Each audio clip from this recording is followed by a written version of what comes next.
All right, everyone. So Undertaker opened up about, some of the difficulties when he retired, and here's what he said: to call it quits and know that it's the right thing to do, that's tough. I've been there. In my mind's eye, I could still go. In my heart, I wanted to go, but I knew I was like, I'm done. I'm out of gas. It took me a while to really come to grips with it. Even though I knew I was doing the right thing, it was still like there was this huge void. Like, what do I do now? I don't know what I want to coach. I don't know that's what I want to do this. It's just like this is all that I knew for the past 30 years.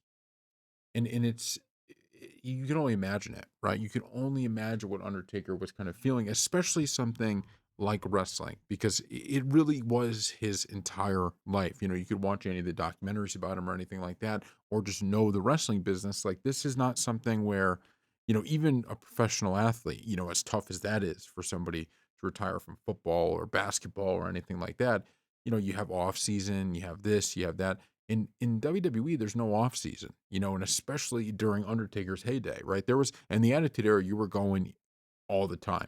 And sure, if you had your injury, that would be your time off. But at the end of the day, you rarely got any time off. You were going and going and going, and it was all about the character, all about wrestling. It really, took over your entire life. And so when you just lose that out of the blue, when you go from doing something all the time, and I know towards the end, obviously he still wasn't doing all the time, but when you go from still everything he was doing was training for wrestling, everything he was doing was thinking about wrestling to doing nothing, that kind of shock must have been crazy, but it's good that he came to terms with it because that's how you kind of I mean, you could never really ruin Undertaker's legacy by, having bad matches, but you just didn't want to see that from him, to continue to do it. And one of the best, in my opinion, things we've seen, since his retirement was that moment last year at WrestleMania, because to me it was like, oh my God, like WWE delivered us an Undertaker moment that didn't require him to do anything crazy, right? Didn't require him to